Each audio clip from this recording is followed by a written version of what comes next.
Okay, finally in. Let me just check if everything's working all right. Um, I literally just had to update OBS. That seems to be what the problem was. I must just have an old version that doesn't work anymore. Um, oh, it's not caught up on me yet, so I don't know. Okay, it seems to be working. Cool. And luckily, it says the stream is doing excellent, which is surprising because I almost didn't do this because I know that my Wi-Fi is normally really bad, so I assumed it wouldn't work for this. I see there's some predictions in the chat, which is what I said to do, but I'm going to get to them later because, feel free to keep leaving some in there. But before I get into that, I am just going to talk a little bit about Doctor Who Day. I almost did this. Well, first this was just going to be a predictions video on its own. Then I decided I'll do it as a podcast, and then I thought I might as well try and do it live. So that's what I started doing. Warning. Okay, something's going wrong. It probably isn't doing so great. Let me just check how it's doing. Because I've got a warning, which sounds about right. Because like I said, I thought the Wi-Fi would be better. Let me just turn it off on my phone. That might help. Podcast, and then I thought I might as well try and do it live. So that's what I started doing. Warning. Okay, something's going wrong. Hey, I'm good. Just a little bit stressed trying to figure out all this live streaming stuff because I've not done a live stream in a while.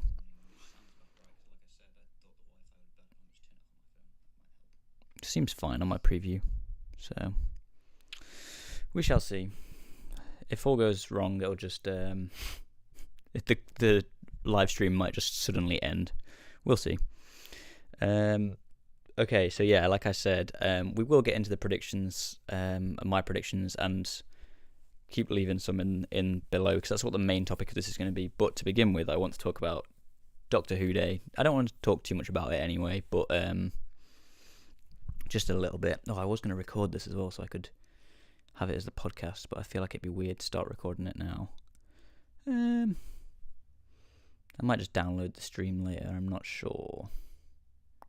Yeah, I'll just download the stream later. It's one less thing for me to think about right now. So yeah, Doctor Who Day obviously was yesterday, and it was nice. They did the thing like they did last year where we were getting things like every hour. I think sometimes every half an hour yesterday was a thing as well, so that was interesting. But yeah, my favourite bits were probably, it's cool that we're getting the podcast. That'll be really interesting. And today we got an announcement, which I'm surprised wasn't yesterday, which is about the InVision commentaries coming back.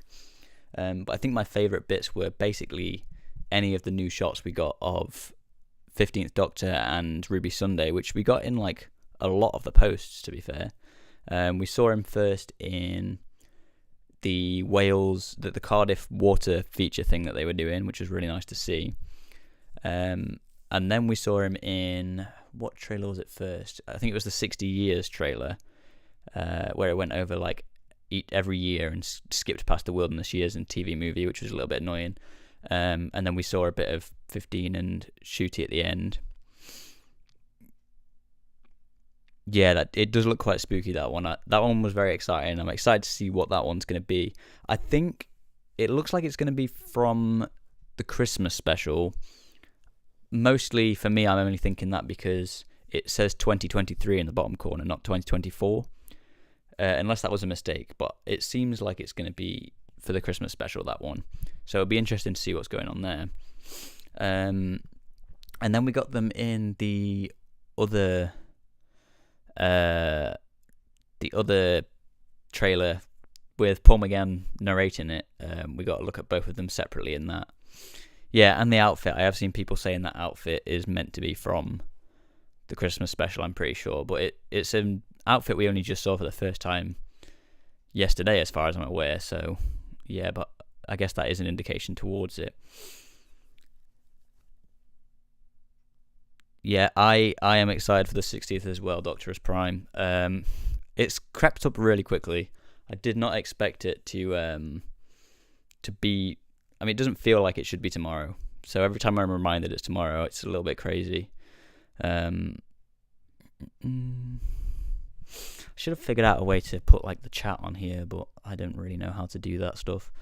And I already had some technical issues as it was. So yeah, those were probably my favourite bits, was getting to see some new bits with Ncuti. Obviously, we also got to see him in Adventure in Space and Time as well, which I'm going to get to. So those were my favourite bits. I'm probably going to forget to mention some things in this because I've got no script and no notes for this, but we'll see how it goes.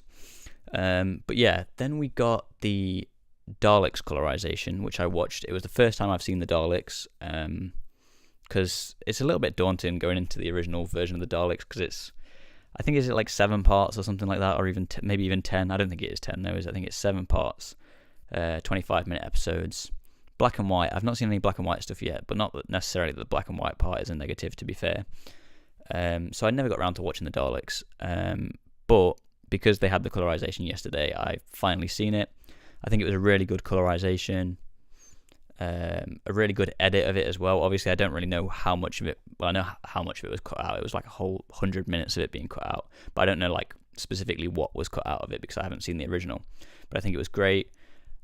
I liked how they made it quite a lot more fast-paced. You can tell where things are more fast-paced than they would have been in the original, and they obviously have that little kind of montage in the middle as well, which was really fun. And obviously, I assume that's not what the original was like, so that's really cool. And I liked a lot of the music in it as well. So yeah, I don't know if I'm going to talk too much more about the Daleks colorization than that. It's possible that maybe I will do a review of it at some point. I do classic reviews on my Patreon and for members, so I might save it for that. But I don't really know if I have too much more to say about it than what I've just said there. So that was cool. Nice viewing of the Daleks. I might go back and watch the original version of it at some point because, like I said, I've not seen that before. So it would be interesting to see how different it is now that I've been introduced to it through the colorization. There's a lot more people coming in than I expected, which is quite good. I suppose last time I did a live stream, I was a lot smaller at that point. It's been a while since I've done one. So thanks for anyone that's watching today. Speaking of other things that I hadn't seen before, I never got around to watching An Adventure in Space and Time at the time it was broadcast. So last night was the first time I'd seen it. Obviously, it was slightly different this time. I know some stuff was cut out or muted for Unearthly Child, which was because of all the rights stuff, which is a little bit annoying. But I don't really know what that was like before. But yeah, I loved An Unearthly Child. I think it was not An Unearthly Child. Sorry, I loved Adventure in Space and Time. It was really good. I knew it was going to be good. I genuinely don't know why I never got around to watching it before. And then obviously it was off iPlayer for a bit, so I didn't really have a proper way of watching it. So I just put it off until it came on iPlayer as the new version, which I knew it was going to do on the anniversary. It was obvious to me that was what was going to happen.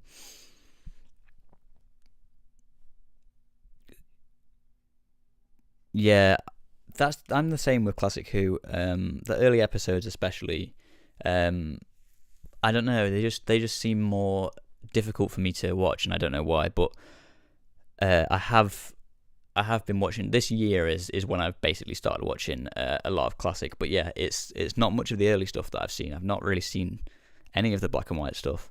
I kind of started more with sort of the Fourth Doctor stuff, and then a few of the later ones than that. So I do need to go back and watch some more of the black and white ones. Like I said, maybe I'll go and watch the original, the Daleks. And I do really want to watch Tomb of the Cybermen as well. I think Tomb of the Cybermen is going to be one of the ones that I do choose to watch next.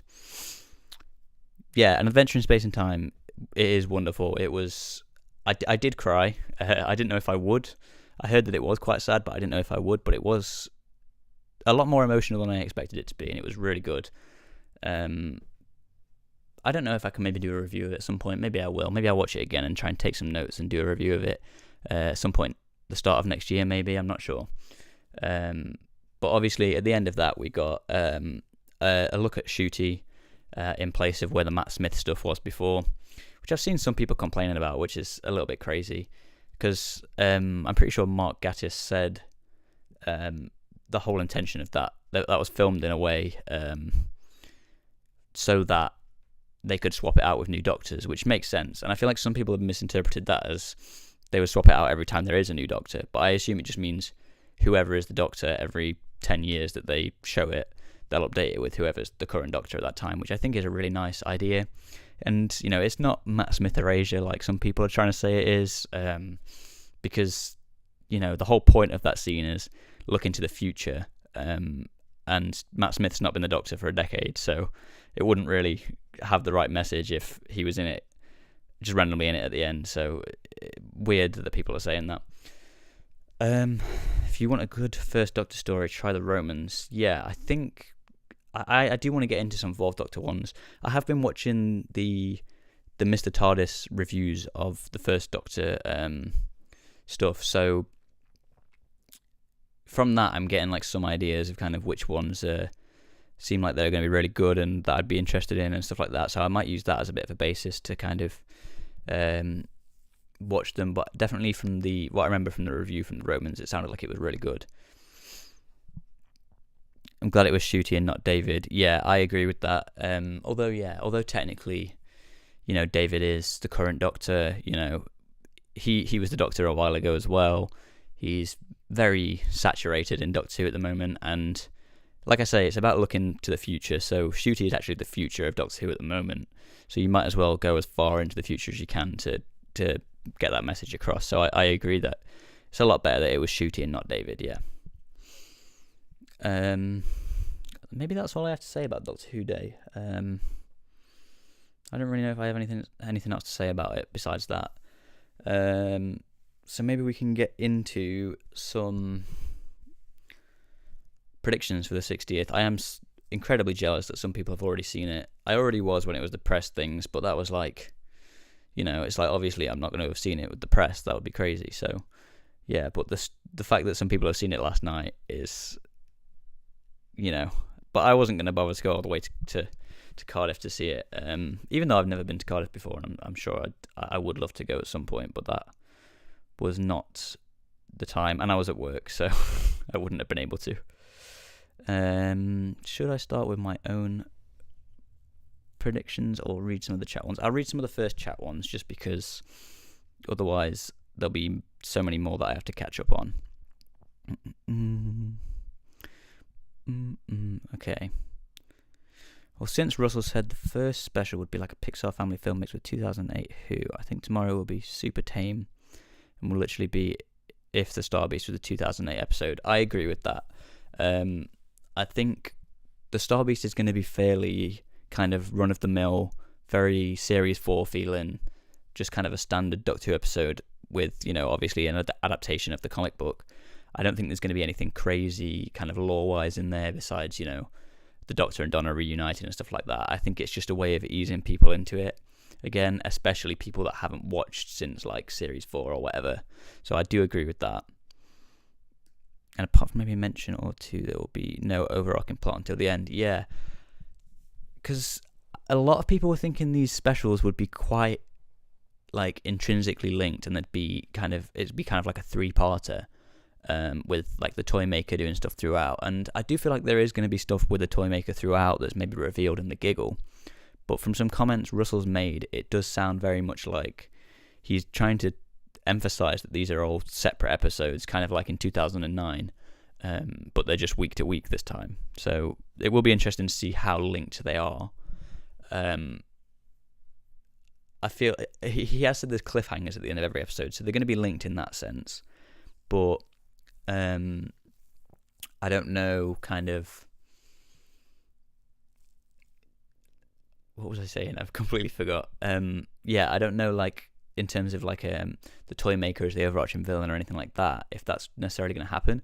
I think it could, but I think it's going to be a sense of we still don't see him until the final episode, but maybe he reveals kind of that he was behind some stuff in the previous episodes or something like that, as a way for it to all be linked. And, you know, I think, I keep forgetting what I was going to say. I keep losing my train of thought. And obviously there's always going to be the stuff linked with kind of the Doctor and Donna and her memories and trying to figure out why he's got his that old face back and stuff like that. So in that sense, it's going to kind of be linked, but all of the stories are maybe going to be quite individual. While Blue Yonder, since it had no test audience and is so secret, definitely has multi-Doctor stuff, and Russell would be crazy. Russell said it would be dark, crazy, spooky.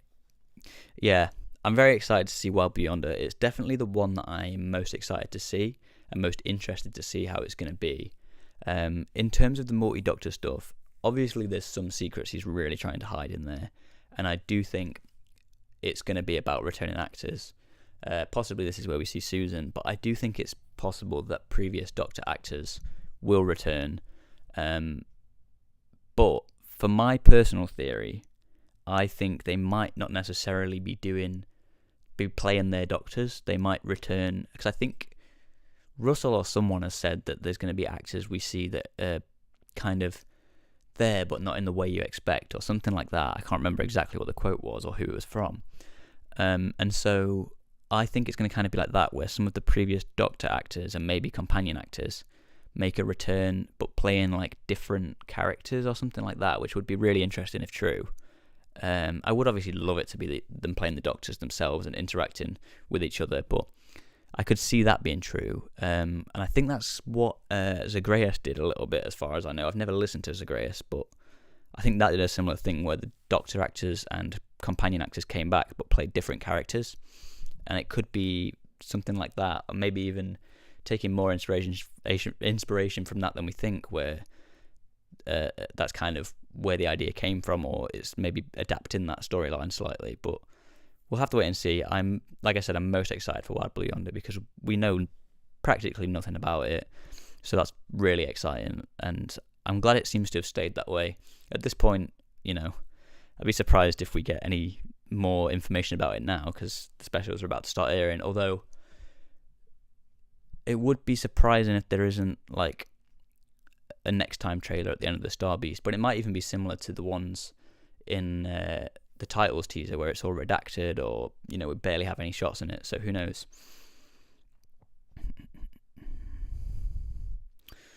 Alright, let me have a look. Any more? That's it for the live chat theories so far. Like I said, if you've got any more theories, let me know, but I'll get on to mine now.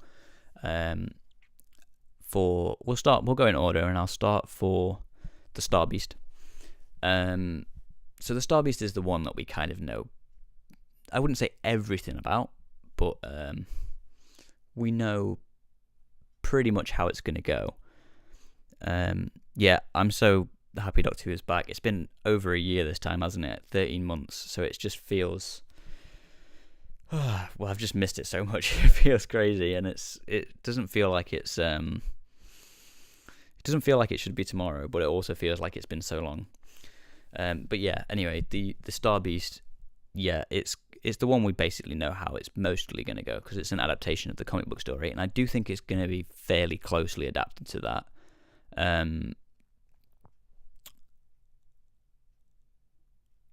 We kind of know how the first scene's going to go, because I think that's been described in Doctor Who magazine by Russell, or maybe it was Phil Collinson or something like that, I can't remember, in Doctor Who magazine. And we've also seen like extended behind the scenes from someone, like a fan watching the filming, basically film how the whole thing goes. So we kind of know how that's going to go, how the Doctor and Donna's going to meet in Camden, and there's going to be a ship crash, which the ship is something, this is something I want to make a big prediction on, because I've seen a lot of people saying that they think that ship is the Wrath Warriors ship, and that the little pod is Beep the Meep ship, so they're two different ships. I think that's Beep the Meep ship, but I don't think that they're necessarily accurate with that, because I think that big ship is Beep the Meep ship, because if you look at the comic books and you look at Beep the Meep ship in the comic books, it looks exactly the same as the ship, the big ship that crashes at the start of the Star Beast. So I think that's Beep the Meep ship, and the little ship is just the escape pod that Beep the Meep leaves out of as the ship is crashing. They just because the design is the same as the comic book, though, doesn't necessarily mean it's going to be that way. I guess they just liked the same design. and wanted to use that for the Wrath Warrior ship, and then Beep the Meep escapes in a little ship as well, or something like that. But that ship does look like Beep the Meep ship from the comic, so I think that's Beep the Meep ship, not the Wrath Warrior ship. The Wrath Warrior ship might kind of be behind them or be invisible or something as that ship's crashing. So I think the Wrath Warriors shoot Beep the Meep ship down, and Beep the Meep escapes in that escape pod. I don't think the Wrath Warrior is going to turn the Doctor into human bomb. Oh, I forgot about the human bomb thing. Yeah, I have briefly read the Star Beast comic from when I did my first kind of everything we know for the Star Beast, because I did a little prediction at the end of that, so I needed to read the comic to figure that out, and I completely forgot there was the human bomb part. Yeah, I don't see that happening. I agree with that, but yeah. So as far as we know, Beep the Meep ship crashes, or I think it's just the Meep in this. I'm not sure. Then we're obviously going to have Rose find the ship. It looks like she finds it with maybe some of her friends, although we don't really see any of her friends besides in the shot where there's like the escape pod, so I don't know. And some people are kind of talking about it like Fudge is going to be there the whole time as her friend, because there's Sharon and Fudge in the original comics and they're friends. I don't think Fudge is going to play that big of a part in this. I think they just named a character that shows up in maybe like one scene, named him Fudge just as a reference to the comics, because he looks a lot younger than Rose does, so I don't think they're going to be friends. I think that's just going to be a character that shows up briefly as a reference to the comics. She obviously then takes Beep the Meep to the shed, or the Meep, sorry, to the shed, and we've seen that scene yesterday, which was great. Can't remember if I mentioned that earlier actually when I was talking about Doctor Who Day, but that was great to see that scene because it didn't give too much away. We kind of already knew that was going to happen anyway, but yeah, clearly she's trying to hide the Meep from Donna and her family, or maybe just Donna, because maybe her family know about it, but they're just trying to hide it from Donna. And obviously at some point the Wrath Warriors and Unit are going to have a big kind of fight outside Donna's house, and maybe inside Donna's house by the looks of things. The only thing I'm not too sure about with this particular story is how it's going to end, because the end of the comic book has like a big kind of chunk of the Earth being sucked into a black hole or something like that, and I don't see that happening. An alarm keeps going off in here. It might be outside, but I can't tell. It was happening just before I went live. Should hopefully go off soon. We have seen in the trailer there is a part where the ship kind of digs into the ground, and that's where we see all those cracks, those fiery cracks in the ground. So I don't know if that's going to have something to do with that, but I don't see the big black hole thing happening personally. Another prediction I have is obviously that warehouse where we see the ship. Beep the Meep is going to use this Black Star drive or whatever it is that powers the ship to hypnotize unit soldiers and stuff like that, because we see that in the ident trailer where the visor comes up and they've got like glowing eyes, and I'm pretty sure that's Beep the Meep hypnotizing the unit soldiers with the Black Star drive. So they're going to hypnotize them to help rebuild the ship, and that's another reason why I think that's Beep the Meep ship and not the Wrath Warrior ship, because they're doing that to escape. So I think that's going to be something, and maybe like the Doctor and Donna and everyone thinks that it's the Wrath Warriors doing that first, and then they find out it's Beep the Meep doing it, because I'm assuming they're going to be on Beep the Meep's side for the most part, until they realise that Beep's actually evil.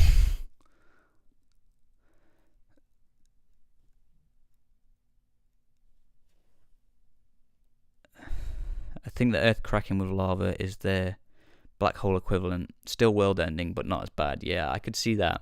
I just don't necessarily know what like the reason behind it will be. Maybe that's how they get fuel from the ship. They get it from like the Earth's core or something like that. And I don't know how they're going to resolve that either, or if the Earth's just going to be left cracked. You know what I mean? So that's the bit that I'm really not sure about. Don't know if I have any other predictions for Star Beast. Let me know if you guys still have any more. There is a thing, obviously, at the end, we know it's going to end with a cliffhanger, and I think that's the bit we see in the trailer where the TARDIS seems to be kind of taking off on its own, with the Doctor and Donna in it, and her family are all just kind of, they're clearly disturbed by it because it must have happened by accident. So that would be interesting to see, and I think that I'd be surprised if that isn't the end into the Star Beast. But obviously that must mean that kind of the Star Beast storyline kind of does get resolved before that point, if that's the case, and that Wild Blue Yonder isn't going to be, them on the Wrath Warrior ship or something like that. So that kind of leads us into Wild Blue Yonder. So yeah, like I said, it seems like the TARDIS kind of gets taken, like not voluntarily, scene where the Doctor sees the plane crash over, I think from what I've seen, it looks like definitely the same location, although I could see them go into that Camden location quite frequently, but I do see what you mean there. But for me personally, I don't know. I guess it could be, but it seems like that one where the TARDIS is being taken away involuntarily seems to be from the end of the Star Beast, in my opinion. And the plane crashing scene, to me, seems, in my head, it makes more sense if that's from the Giggle, because that'll be when the pilots are infected by the Giggle, and so they're about to crash a plane or intentionally crashing a plane because of this Giggle that's infecting them and stuff like that. But I do see what you mean. It does look like the same location, and so it could be, yeah. But yeah, for Wild Blue Yonder, I do think the TARDIS is going to involuntarily get taken to wherever this location is that Wild Blue Yonder is taking place, and so that's something I'm pretty sure on. Then it leaves them, obviously, like we see in the trailer. We've also seen the sonic screwdriver going into the keyhole, which appears to be from Wild Blue Yonder, which I think the reason they've done that, obviously there's going to be some function, like it unlocks the TARDIS or checks diagnostics for the TARDIS or something like that. But I think the main reason they've chose to do that is just to give an excuse for both the TARDIS and the sonic screwdriver to be taken away from the Doctor for the whole story. So he's probably going to put the sonic screwdriver in the TARDIS to keyhole to run diagnostics on it or whatever. And that's when the TARDIS is like, I'm out of here, and kind of leaves them on their own. So he's got no TARDIS and no sonic screwdriver, which makes them obviously a lot more hopeless, and that's where it's going to be. It's going to make it a lot scarier, like we were saying earlier, and like Russell said, it's going to be scary. So obviously, if he's got no TARDIS, got no sonic screwdriver, that is going to make it a lot scarier of an episode, because they're hopeless. But besides that, I really, and the cameo stuff that I said earlier, that's possibly going to happen, I really don't know much about what's going to happen in Wild Blue Yonder. So if you have any theories, put them in the chat and I will read them. But I'll probably have to move on to the Giggle whilst you do that, because I don't know how long. Otherwise I might just be sitting here doing nothing. The Giggle we know a lot more about, but still not as much as the Star Beast, but a lot more than Wild Blue Yonder. It seems like, I think what's going to happen is they're going to arrive back on Earth from wherever they were in Wild Blue Yonder after sorting it out, and they're going to find all this chaos happening in London or whatever, and they're going to be confused as to what's going on, and obviously they're going to spot the Toymaker, not realise that it's the Toymaker straight away, and then at some point Unit's going to show up. It looks like, I think there is going to be like some Unit presence in that chaos bit, and then I guess maybe Kate Stewart will come out and all of a sudden there'll be a helicopter coming down to take them to the Unit HQ. I know it sounds dumb, but could make a big difference in the mood. I wonder if the Doctor loses his jacket or takes it off, since it seems he doesn't have it for Wild Blue Yonder. Yeah, he does seem like he's going to lose it at some point for Wild Blue Yonder. I don't know if he's going to take it off before he goes into the TARDIS at the end of the Star Beast, or maybe it's something where when the TARDIS is kind of exploding and going crazy, he kind of uses it to put out a fire or something like that, because he does seem to not have it in Wild Blue Yonder, which is interesting and helpful to denote which parts of the trailer are happening in Wild Blue Yonder. That reminded me of another thing for Wild Blue Yonder section, actually, which I'm now forgetting again. What made me think about it? He doesn't have his jacket on, yeah. Oh, about the TARDIS. So initially, my first thought for the whole TARDIS thing, and the fact that obviously we see he's got Jodie's TARDIS interior in Liberation of the Daleks and Destination Skaro. My initial thoughts was that we would see the reason as to why the interior changes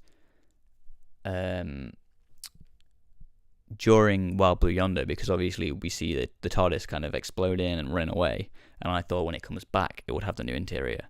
But I'm pretty sure recently Russell and also maybe David have said that we'll get a look at the new interior in the Star Beast. So I don't know if it's just not going to be explained, then he's going to already have it straight away, or if it's going to have changed itself during the episode of the Star Beast. Pardon me. And when they get into it at the end to show Donna around or whatever, that's when it's all different, and then they get taken away. That would probably make more sense. If there's a point where they clearly, Donna isn't meant to be on this adventure in Wild Blue Yonder, and that's why her family's panicking when the TARDIS is going away, then it would make sense that the Doctor is wanting to show her the new interior of the TARDIS, and then they get trapped in there and taken away. So it seems like it's going to happen in the Star Beast, because Russell said that that's when we'll see it, and we'll see the new interior. So that does kind of put a bit more doubt on the theory I initially had for Wild Blue Yonder being the explanation as to why the TARDIS looks different. So yeah, in the Giggle, they're going to be at Unit, and we see on the screens Stooky Bill, the puppet, who was shown in the first ever television broadcast in 1920. I always forget if it's 1924, 1925, or 1926. I think it's 25 or 26. So that initially led me to think this could take place in 2025 or 2026, and that explains why Rose is older than she is, because then they could do like 100th anniversary of the first television broadcast thing, and that's how everybody gets infected by the Giggle. But I think Russell has said recently, he keeps putting doubt on my theories. He said recently that the whole discrepancy in Rose's age just is because it's just like an oversight on his side. He just didn't think about it properly and do the maths properly or something. So that put doubt on that theory, and I'm pretty sure there's some other things maybe on Who Spy sets that indicate that it is in 2023. So that theory is probably not going to be true. So I don't know why I can't explain why people in the modern day are infected by the Giggle, which I'm pretty sure will come from the Stooky Bill puppet, which also, before I forget this theory, is going to be built by the toy maker, because it's a doll and he's the toy maker. So maybe the stuff when they go back to the 1920s is going to be trying to stop the toy maker infecting the Stooky Bill doll with the Giggle or whatever. Another one of my predictions that has now been squandered by Russell T Davies himself and Doctor Who magazine was I was going to predict that John McKay, who played John Logie Baird in Nolly, would be playing John Logie Baird in the Giggle, and that's no longer a prediction because it's been confirmed in Doctor Who magazine. So that was going to be like one of my big predictions, because I was like, it just makes sense, because they said that somebody from Nolly there was going to be a crossover with Nolly and Doctor Who, and obviously we knew John Logie Baird was going to be in this, and he was in Nolly, so it just seemed obvious, but it was going to be one of my big predictions, and now it's basically been confirmed. So yeah, I can't really have that one anymore. So yeah, I don't know if any of you kind of have any theories as to why people are going to be infected by the Giggle from something that was broadcast nearly 100 years ago, because I've got no idea. But yeah, besides that, I don't know much. I think we're going to see the Toymaker's Realm in this, because some shots in the trailer to me look like it's the Toymaker's Realm. And I think he's going to be able to get in and out of this realm using those random doors we see in like Unit and stuff. And I think that's also going to be how he travels between different locations quickly and easily, and how he travels in time is going through these doors to his realm and then making them pop up somewhere else. I hope they don't act like the toy maker's not seen the Doctor since the first Doctor and acknowledge Big Finish's toy maker stories. Yeah, with Big Finish canon, it can kind of be hit or miss whether it's gonna, be canon or not in the show or contradicted in the show. I hope that's true too. I hope they don't kind of ignore those. But it would also be interesting, especially with it being an anniversary story, to make it seem like it is this old villain that he's not seen in ages. So I don't know. I could see them doing that to make it seem more of a big deal. But yeah, I do agree with you. I think they should try and make sure those Big Finish stories are still canon as well.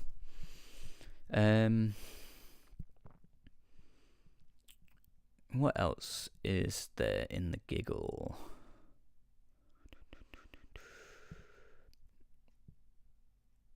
Oh, I should probably talk about when I think... Hang on, I need to sit more comfortably. I don't know why I do these things in my bed.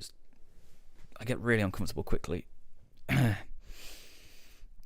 And now I'm going to forget what I was saying. No, we should talk about when Ncuti is going to be first appearing in this. Because I think it's going to be before the very end of the giggle. Because it would give us that kind of multi-Doctor element to the 60th. And it just seems like it's going to go that way from the different shots we've seen of him in the trailer. So I think my bet is on episode 2. I think we're going to see him in episode 2. And it's almost just going to be like a cutaway where he's just in the edge or something like that. And he's just like confused as to why he's not in the Doctor's body. You know what I mean? Something like that I could see happening. But I think it is going to be before the giggle that we see him. So either episode 1 or 2, I think, is going to be when we see him, not episode 3. We are going to obviously see him in episode 3. But he could be a presence throughout. We could keep cutting back to him in every story where we see him in like the Edge or something like that. Russell said 14 is different to 10 because he'd have a defying more human moment and a more different 10 in special 3. Listen, last 3 days trying to figure that out. Yeah, it is interesting they made that comment that 14 is going to be more human than 10, because 10 is probably the most human Doctor, at least in modern Who. So yeah, I'm not sure what he meant by that. I'm not sure if that's hinting to something that's definitely going to happen in the stories, or if he just kind of thought of that on the spot, But yeah, I don't know what that means either. What about the regeneration? I think we should get into the regeneration.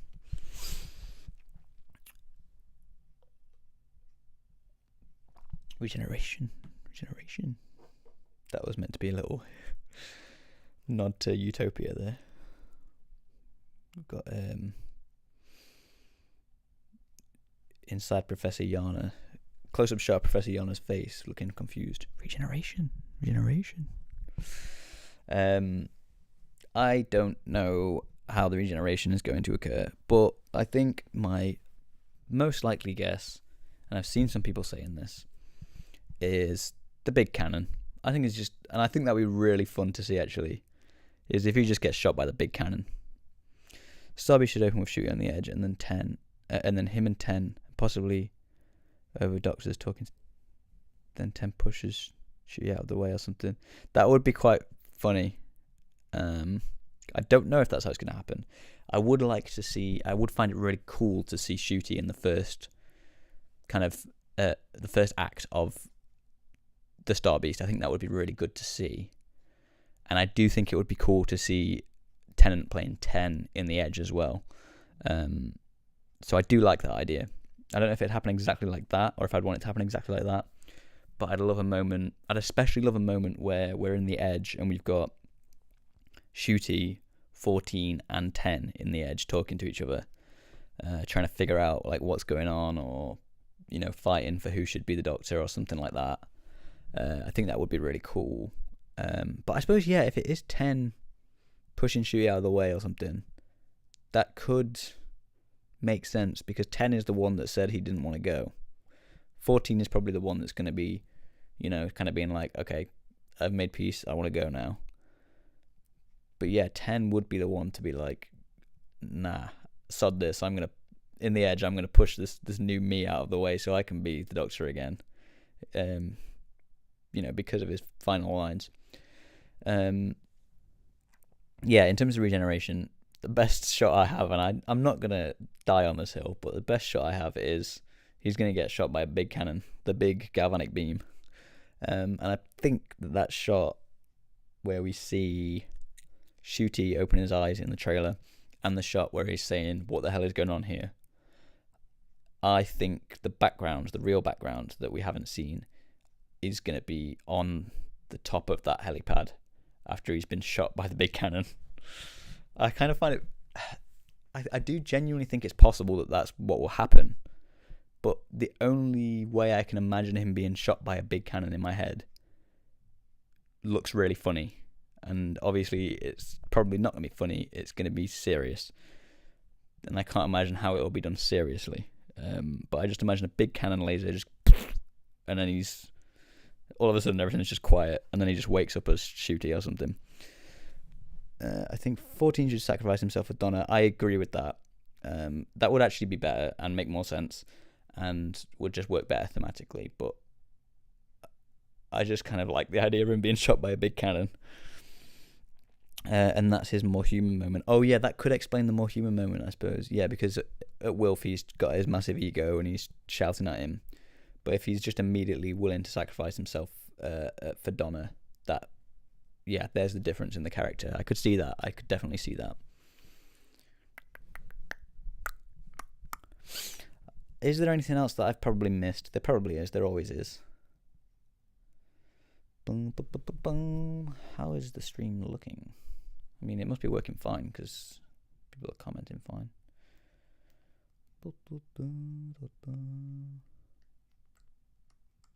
Seems fine. I just keep getting these error messages thinking it's not good, but...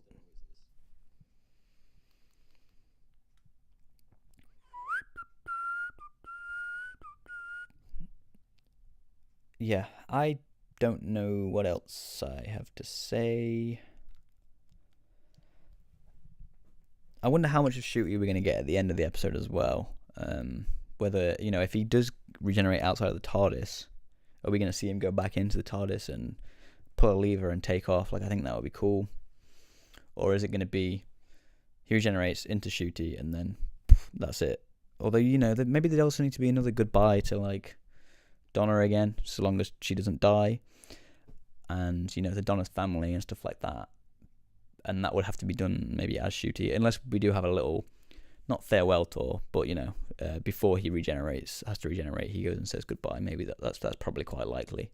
And then he could regenerate in the TARDIS. But I don't know if he is going to regenerate in the TARDIS, because obviously they said that background behind Ncuti is something they don't want us to see, which I guess could be the TARDIS interior, but it looks like it was meant to be somewhere outside. Donna is a good mum. Yep. I cannot deny that. The chemistry between Donna and Rose in that clip that we got yesterday was really nice. I think they have really good chemistry. Obviously, it's lovely just to see her back, but to see the way she is with her daughter, and obviously she clearly loves her daughter, which is great. I'm excited to see that. I'd love if it seems like 14 will save the day, then 15 does it, proving the Doctor has to move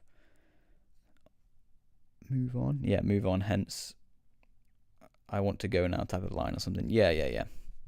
That could be really good. So maybe I'm going to stick with my idea of him being shot by a big cannon, but obviously fill this in with whatever your idea of how he's going to be caused to regenerate is, like sacrificing himself for Donna and stuff like that. So maybe he's shot by... Pardon me. So maybe he's shot by the big cannon. And instead of holding off the regeneration, going to say goodbye to everybody and sorting everything out, he's like, immediately, without hesitation, just realizes this is what I need and I'm ready to go. And he says, I'm ready to go, regenerates, and then the actual solution and, you know, wrapping everything up is done with Ncuti. I think that could be good, because it could give us a good indication of Ncuti as the Doctor as well. And like I say, I think Ncuti is going to have a bigger role than you would initially think in these stories, because I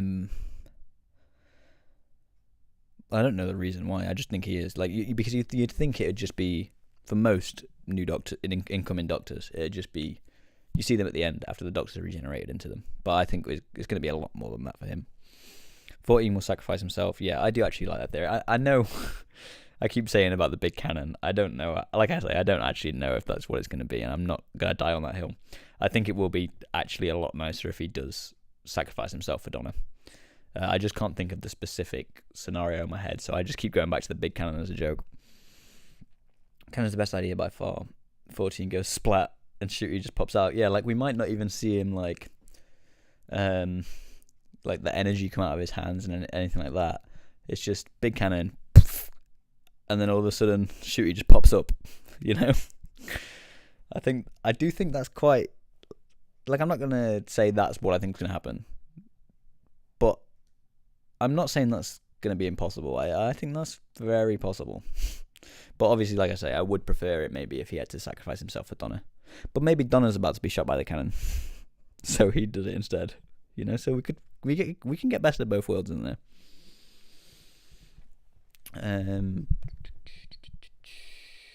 Obviously, there is some more theories that I don't want to dive too deep into for the regeneration, because it's from some leaks, which may or may not be true, with split regeneration and stuff like that. I'm not the biggest fan of those leaks if they do turn out to be true. I'm not going to, like I said, because I don't want to spoil it for some people in here, I'm not going to specify exactly what it is. But all I'm going to say is, people are believing it because it seems connected to the Christmas special leak, well, that one actually is less in quotation marks, that we got, which seems to be backed up by, well, number one, the name of the Christmas special was mentioned in the leak before we got the name of the Christmas special announced. And so that Christmas special leak seems to be true. So I think we basically know the plot of the Christmas special if you go looking for it, which I'm not going to say here. And some people are giving credence to this 60th theory because it was posted alongside the Christmas special leak. But as far as I remember, the Christmas special leak was posted separately first. The first time I saw the Christmas special leak, it was on its own on Reddit, and it was just about the Christmas special. It wasn't about the 60th and the Christmas special. So I don't think just because one is true means the other is true. Because basically somebody could have seen that Reddit leak. Maybe I need to go find the very first mention of the Christmas special leak, but somebody could have found that Reddit leak for the Christmas special, copy and pasted it, and wrote their own made-up leak for the 60th anniversary special, and then copy and pasted the Christmas special leak after it to make it seem more believable. Now, it is possible that 60th anniversary special leak is true, and I hope it isn't, or I hope it's done better than I can imagine it in my head. But all I'm saying is just because one seems to be true doesn't mean the other is true, because I'm pretty sure I saw the Christmas special leak posted separately, so they might have just added that to add more credence to their 60th anniversary fake leak. Or maybe even Russell did it himself. He said he's posted a few fake leaks before to get people off the scent. Maybe Ruby's about to die, or it reminds... Oh, is this why 15 looks sad? Yeah. Maybe Ruby's about to die, or it reminds him of a past companion, or just post-regeneration's trauma. Yeah. I've seen a lot of people saying they think he's going to go... Like, Donna's going to die in the 60th, and as 15, he's going to go to Donna's grave in the graveyard, and I don't think that's going to happen. I think the graveyard setting is literally just because it's the church on Ruby Road. I don't think it's necessarily that he's looking at somebody's grave, but it could be. I don't think Donna's going to die. I think they want us to think Donna's going to die so that when she doesn't, it's relieving. because I don't think that they're going to bring Donna back just to kill her off. And I've seen some people as well saying they think that he's going to see Ruby's grave at the start of their era in the Christmas special, at the start of the Christmas special, and know when she's going to die and that she's going to die. And so he's going to be trying to stop her from dying the whole time, which I think is possible. I think it might be none of those things, but I also don't know why he's so upset, visibly upset as well. So maybe it could be. But I personally don't think it's Donna dying. I don't think it's related to that. Then he saves Ruby. If she is, or hell, maybe he might nearly fail at saving the world. Ta-da. Yeah. I honestly don't know. I don't know what that shot is. I'm glad we've finally got a look at it, because we've seen pictures of them filming it. We've seen the same shot in the Hooniverse ident, and now we've got to see the actual shot itself, which is great. I know it was probably not even like a second long, but I love seeing the actual shot itself is great. And so far, none of the shots we've got of Ncuti and Millie together are like major spoilers or anything like that. It's just shot of Ncuti, shot of Millie, shot of them both running down a corridor. Standard Doctor Who stuff, running down a corridor. So it's just good that we've got to see them and not be able to figure out what's going on from it. We know who's gonna smash out a snowman. Oh yeah, we do. Yeah, I do remember seeing that. That's gonna be interesting to see for that Christmas special. I can't remember if that's meant to be for the upcoming Christmas special, like reshoots, or if it's for the next one. I feel like it's got to be the next one, because I feel like there's no way they were doing reshoots for the upcoming one that close to it going out. I feel like this year's Christmas special must be pretty much, like, it must be pretty locked by now. I'd be concerned if it isn't, because it's a month now, isn't it? Well, a month and a day until that, so you'd hope it's on lock now, but I don't know how close they leave these things. So I assume that's for the next year's one, but I don't know. I actually don't know. Maybe it was some last minute pickup shots. Any more theories? I've probably forgot some of my biggest theories, but I can't think of anything else off the top of my head. Like I said, I probably should have made some notes for this, but I'm surprised I even actually managed to get this going. There was a certain point when I was trying to figure out stuff with OBS, and I was like, this is not going to work. But luckily it did. What time is it? Because I've got some stuff to do. I've still got time if anybody's got any more theories.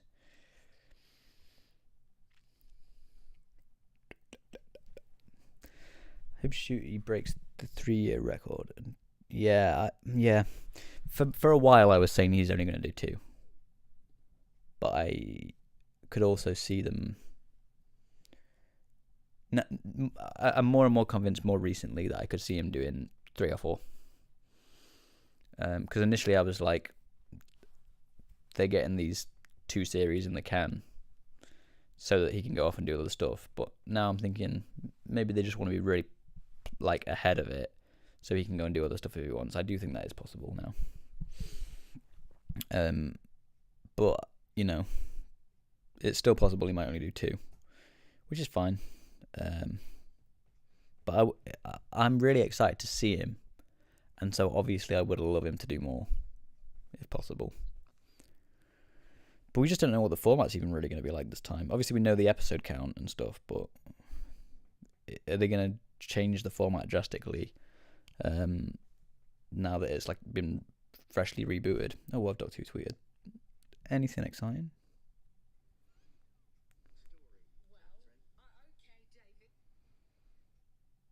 They're just talking about the Doctor and Donna's past. I'll watch that later.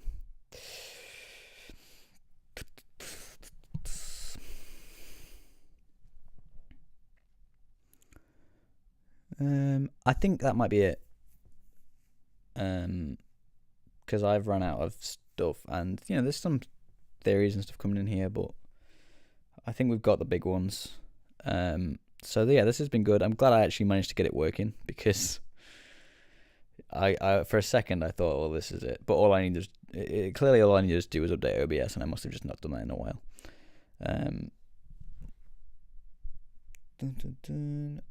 So I think I'll leave it at that, and hopefully I think 14 will pop up in series 14, like some people are saying. I've not seen people talking about that. I assume that's because maybe based on the split regeneration theory where 14 might still exist or something. Like I said, I hope that doesn't happen. But I suppose if it does, then they do it so that they can have like a 14th Doctor show up more. But I hope it doesn't happen. Anyway, like I said, I'm going to leave it at that. Yeah, I mean, if you're watching this on the replay or anything like that, or you have any more theories, put them in the comments, and hopefully I'm going to be able to download this stream, maybe edit it a little bit and upload it as a video, maybe later on tonight or tomorrow. But if I do it tomorrow, it'll have to be quite early, obviously, because otherwise it won't get much use, because the specials will air tomorrow. And then I'm also going to try and put it on my podcast platforms as well if I do that. So let's see. But if not, I'll just have it. Why is Siri always trying to talk to me? But if not, it'll just be this version, and I'll just put it in the podcast playlist. So yeah, thanks for everybody that stuck around and watched this, and maybe I'll do some more streams in the future. I don't think I'll be able to do any when the episodes come out themselves, like some people are doing. Because I'd be quite busy, but I'm going to try and get some reviews out as soon as possible. If I'm not busy immediately after the episodes air, I might try and get some very quick breakdown, like End and Explained videos out on the same day, but we'll see. It will just be probably a review as soon as I get a chance to doing it, which might not necessarily be the day after, so we'll see. But yeah, thanks for watching.